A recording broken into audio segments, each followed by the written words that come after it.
ये महान खुशखबरी सबको सुनानी चाहिए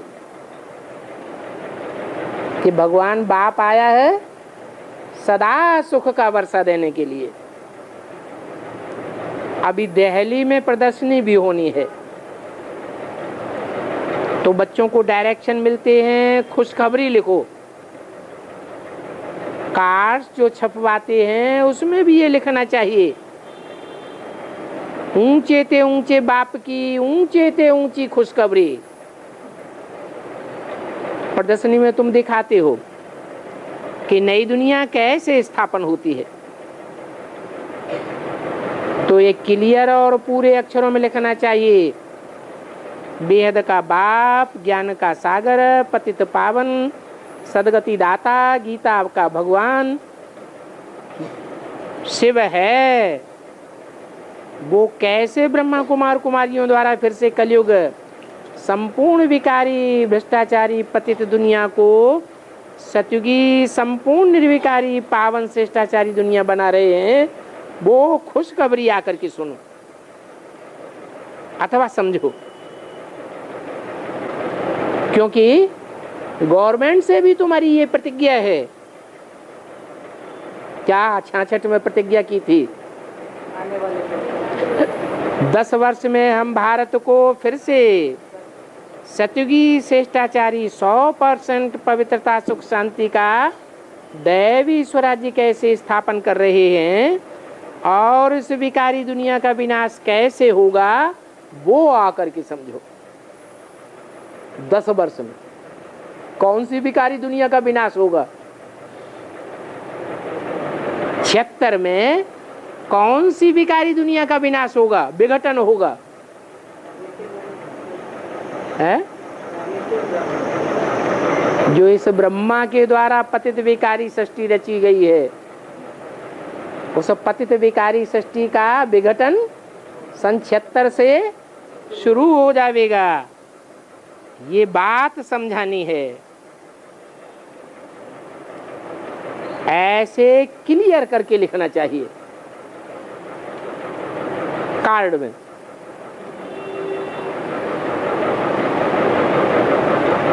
क्या क्लियर करके लिखेंगे?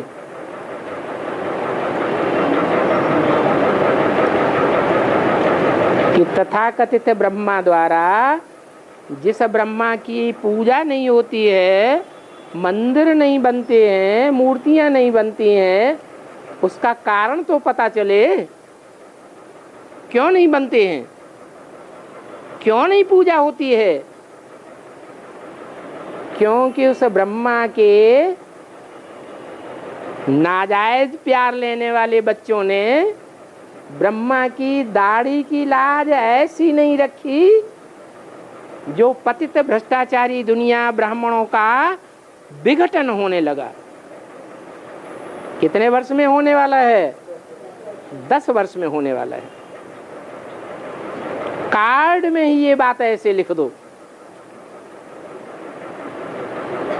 बाबा जो डायरेक्शन देते हैं वो डायरेक्शन एक्यूरेट लिखना चाहिए, जो मनुष्य अच्छी रीति समझ सके कि कौन सी दुनिया की बात है जो 76 में विघटन होने वाली है, जिस दुनिया का विनाश सन 76 में होगा, शुरू होगा। ये प्रजापिता ब्रह्मा कुमारियां और कुमार कल पहले मिसल ड्रामा अनुसार ये घोषणा करते हैं और समझाते हैं। कौन समझाते हैं? प्रजापिता ब्रह्मा कुमार कुमारियां समझाते हैं। परमपिता परमात्मा शिव की श्रीमत पर सहज राजयोग और पवित्रता के बल से अपने ही तन मन और धन से हम भारत को ऐसा श्रेष्ठाचारी पावन कैसे बना रहे हैं, सो आकर के समझो। हम गवर्नमेंट से या दुनिया वालों से कोई डोनेशन नहीं लेते हैं, इसलिए हमने अपनी संस्था को रजिस्टर्ड भी नहीं कराया। रजिस्ट्रेशन किस लिए कराते हैं? कि गवर्नमेंट से हमको कुछ मदद मिले। हम तो कोई से मदद लिए बगैर अपने ही तन मन धन से नई सतयुगी श्रेष्ठाचारी दुनिया की स्थापना के कार्य में लगे हुए। 76 में ये बात कैसे साबित करेंगे वो समझानी है।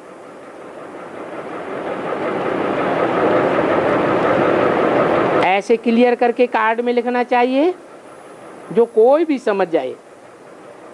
ये ब्रह्मा कुमारियां शिव बाबा की मत पर राम राज्य स्थापन कर रही है। ये है ब्रह्मा कुमारियां, वो नहीं। ये है ब्रह्मा कुमारियां राम राज्य स्थापन कर रही है। जो गांधी जी की भी चाहना थी, हद के गांधी जी की भी ये कहाँ चाहना थी कि राम राज्य हो, और बेहद के गांधी जी की भी यही चाहना थी कि राम राज्य हो। तो ये बात समझानी है कि राम राज्य राम ही स्थापन करेगा या कृष्ण की आत्मा स्थापन करेगी? जरूर राम की ही आत्मा राम राज्य स्थापन करेगी। दिल्ली में ओपनिंग भी जज द्वारा करा रहे हैं। क्या ये नई दुनिया की स्थापना और पुरानी दुनिया का विनाश, इसके लिए जो प्रदर्शनी होने वाली है ज्ञान रत्नों की, जड़ रत्नों की नहीं, ज्ञान रत्नों की जो प्रदर्शनी होने वाली है उसकी ओपनिंग भी किसके द्वारा करा रहे हैं? जज द्वारा करा रहे। क्या उसकी ओपनिंग, उसकी शुरुआत सन 76 में किसके द्वारा होगी? जज।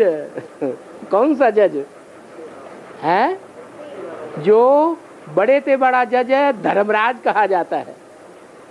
वो धर्मराज ही ये ओपनिंग करता है। ये भी इशारा दे दिया। वो धर्मराज बेहद का जो जज है वो ही ऐसे कार्ड छपाता है और ओपनिंग करता है कि अब नई दुनिया की स्थापना और पुरानी ब्राह्मणों की दुनिया का विनाश कैसे होने वाला है।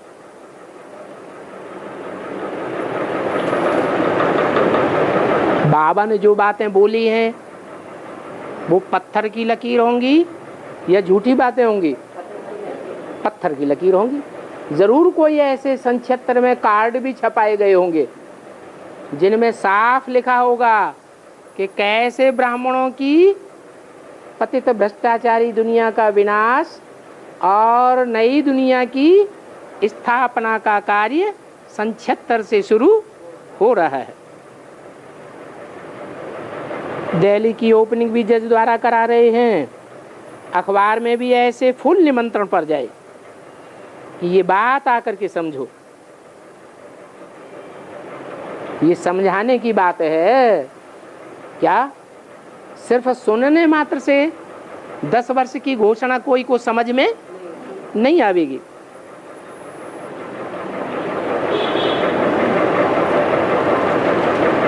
जरूर ये समझाना है कि ब्रह्मा कुमार कुमारियां अपने तन धन से ये कर रही हैं, तो मनुष्य कब ऐसा न समझें कि ये कोई भीख व डोनेशन आदि मांगने आए हैं।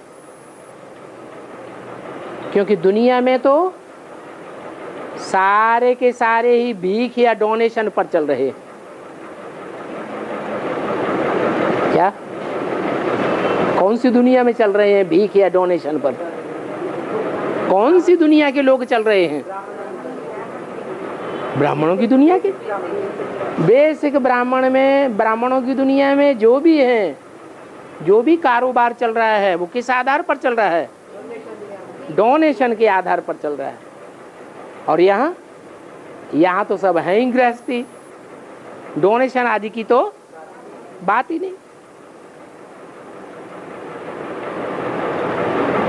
यहाँ तुम कहते हो हम ब्रह्मा कुमारियां अपने तन मन से कर रही हैं, तो खुद ही स्वराज्य लेती हैं तो जरूर अपना खर्चा करेंगी। जो मेहनत करते हैं उनको 21 जन्म के लिए वर्षा मिलता है। भारतवासी 21 जन्म श्रेष्ठाचारी डबल सिर ताज बनते हैं। ये लक्ष्मी नारायण डबल सिर ताज है ना। कौन कौन सा डबल ताज? प्योरिटी का ताज भी धारण करते हैं और नई दुनिया की स्थापना की जिम्मेवारी का भी ताज धारण करते हैं। डबल ताजधारी हैं। अभी तो कोई भी ताज नहीं रहा है। ये बात भी अच्छी रीति समझाना पड़े। परंतु कार्ड में टू मच लिखत भी नहीं होनी चाहिए। लंबा चौड़ा कार्ड न हो। कैसा कार्ड हो? छोटा सा कार्ड हो। बाप समझाते हैं ऐसे ऐसे लिखो तो बेचारों को मालूम पड़े कि ये ब्रह्मा कुमारियां क्या कर रही हैं। बड़ों का आवाज होगा तो फिर गरीब का भी सुनेंगे, नहीं तो फिर गरीब की कोई बात नहीं सुनते हैं। साहूकार का आवाज झट फैल जाता है। तुम सिद्ध करके बताते हो हम खास भारत को स्वर्ग बनाते हैं और बाकी सबको भारत को खास स्वर्ग बनाते हैं और बाकी सबको शांति धाम भेज देते हैं। समझाना भी ऐसे है कि भारत 5000 वर्ष पहले ऐसा था। अभी तो कलयुग है, वो सतयुग था। अब बताओ कि सतयुग में कितने आदमी थे? हाँ?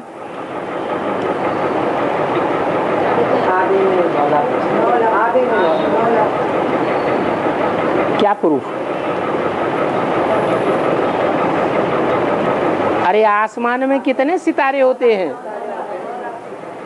आसमान का मतलब क्या? ऊंची स्टेज वाले सितारे 9 लाख होते हैं। तो ऊंची से जो ऊंची दुनिया है उसमें धरती के चैतन्य सितारे भी कितने होंगे? जरूर 9 लाख होंगे। तो वो सतयुग था। बताओ सतयुग में कितने आदमी थे? अभी कलयुग का अंत है। ये वो ही महाभारत लड़ाई है और कोई समय तो ऐसी लड़ाई लगी ही नहीं है। ये बार पिछाड़ी में हुई है। ऐसे नहीं कि ये बड़ी थी बड़ी वार कोई सतयुग त्रेता द्वापर कलयुग में हुई है। कब हुई है? लास्ट में हुई है। ट्रायल करते हैं 1 बार 2 बार हम मान जाते हैं। क्या? प्रथम विश्व युद्ध, द्वितीय विश्व युद्ध, फिर तीसरा विश्व युद्ध होगा, चौथा होगा तो खेल खलास। अगर तीसरी बार ऐसा किया तो हम माफ नहीं करेंगे। हमारे पास एटम बम रखे हुए हैं। तो लड़ाइयां भी 2 हो चुकी हैं।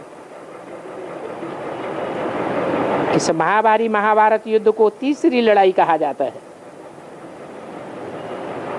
और अभी तो चतुर्थ विश्व युद्ध के लिए एटमिक बॉम्ब्स भी बने हुए हैं। बनाते ही रहते हैं, किसकी भी सुनते नहीं हैं।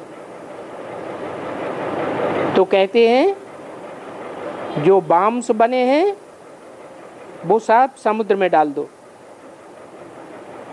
आप समुद्र में डाल देंगे तो हम भी नहीं बनावेंगे। तुम रखो और हम ना बनावें, ये तो नहीं हो सकता। अच्छा, ओम शांति।